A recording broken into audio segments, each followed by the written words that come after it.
Imagine a place where you rarely see another person, a place where the wilderness constantly reclaims its wild nature and your cell phone won't have any bars. Some call that a nightmare. Others reach a state of peace when they can't be reached. It's a real place. While I was looking for a place for overnight backpacking, I came across the Border Route Trail, and it did not disappoint. It's in the Arrowhead region of Minnesota, much of the trail crossing through the Boundary Waters Canoe Area. Let's be clear, it's not for everyone. I planned for 7 days and made sure to bring a map, a compass, and a pack full of everything else I would need. I brought a camera too, which definitely came at a cost of increased weight, putting my total weight around 35 pounds for the pack in a journey that's about 65 to 70 miles. I went solo and loved it. I thought of my trip like a big search and find. So while I was lost in my thoughts, I was also on the lookout for different trees, flowers, mushrooms, birds, black bears, and moose. I stopped at every viewpoint that was clearly a vista, which there are over 40 throughout the trail. The terrain is hilly. If you're not going up, you're probably going down. While there are some flat sections, they're pretty short lived.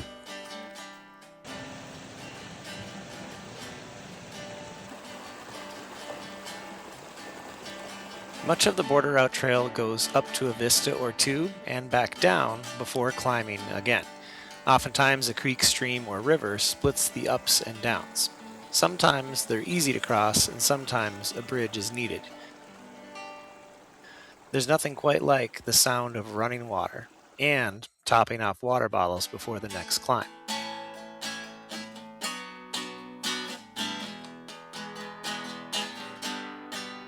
You know who loves creeks, streams, and rivers more than me? Beavers. I saw four, and I know there were more. This section of the 2 mile long portage was dammed up, so I had to bushwhack up the hill to make it around. Nature taking back the trail. Birds sing regularly along the trail, probably happy from seemingly an endless supply of mosquitoes. I laid to rest hundreds of mosquitoes, and they certainly got to me too. I did bring a head net, but I found that 2 to 3 applications of repellent per day and constantly moving kept me pretty safe. Gnats, on the other hand, were fairly annoying. Next time I'd bring a headband to throw over my ears, since they seem to like to hover around there, and it's really annoying. I typically found about 10 or more wood ticks per day, probably why the grouse population thrives here. I saw at least 10 grouse and heard many more drumming in the woods.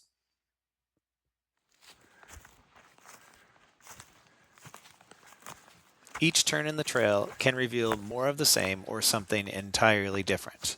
In Minnesota, our state flower is the pink lady slipper, and there were many. Aside from these lovelies, lots of other flowers showed their colors.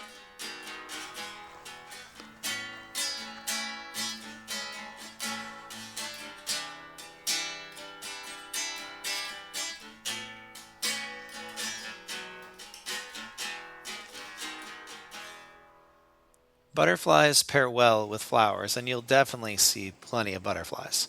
Maybe they'll even want to see you. Aside from butterflies, you'll see horseflies, deerflies, no-see-ums, and dragonflies. Horseflies were definitely the most annoying of those for me, and dragonflies I think were the most fun to watch and photograph.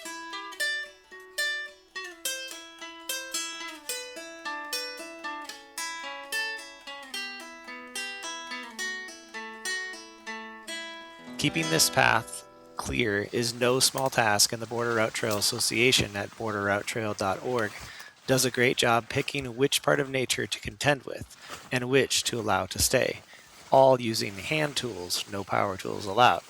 I'm thankful for their continued work to make my hike possible. About 5 to 10% of this trail is a slog. There's no way around it. I love wilderness trail. That's fun. The parts I don't like are overgrown trail where you can't see if you're about to trip over a rock, stick, or a log, or wide paths that are made for vehicles to also go on. Just boring for me.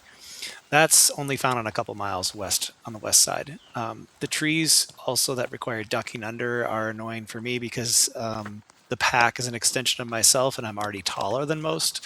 So one person's accessible duck under is my excessive squat on tired legs. I guess the tornado blowdown area is a little annoying too. The new growth is slowly growing up around the fallen trees, but it's kind of sad. Worth noting, if you're starting on the east, you'll venture into the wilderness more quickly, and you'll have more hills to contend with, but on fresher legs.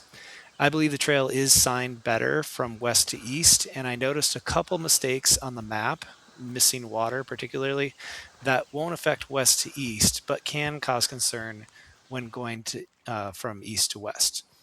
Lastly, the elevation is higher on the west side by over 500 feet, so depending on your goals, pick what feels right for you.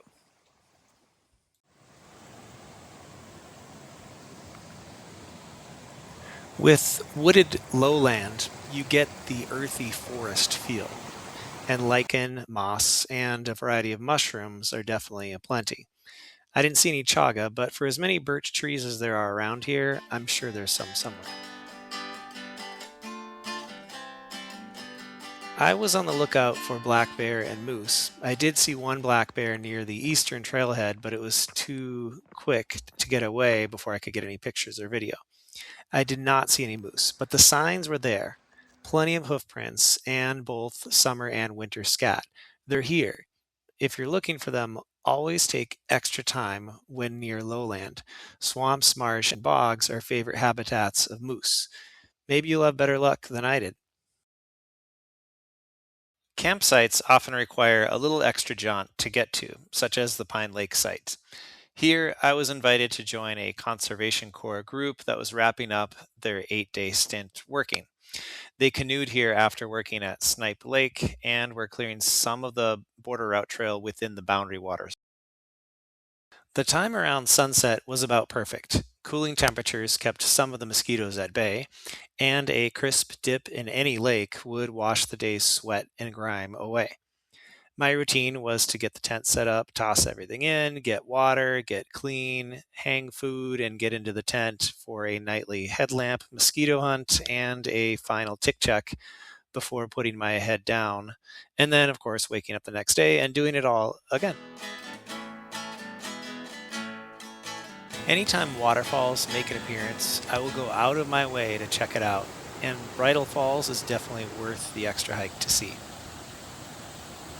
It's a unique waterfall where there isn't a body of water it falls into. Instead, it quickly disappears into the rocks, which makes for a refreshing up close encounter.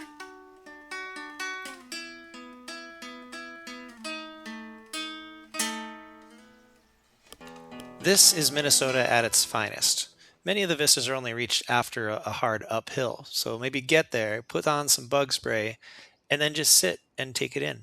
Watch the world below. It's a world that is both still and wild. While I only saw glimpses of two bald eagles, many of the vistas are great vantage points to find them, circling around as they glide across the wind with ease. The tranquility in this area is unreal. So many sights that make you stop and wonder. If you desire a hike that puts you deep in the woods, prepare as much as you can and then enjoy that journey. The trail awaits, and maybe I'll see you at Magnetic Rock or on the Superior Hiking Trail.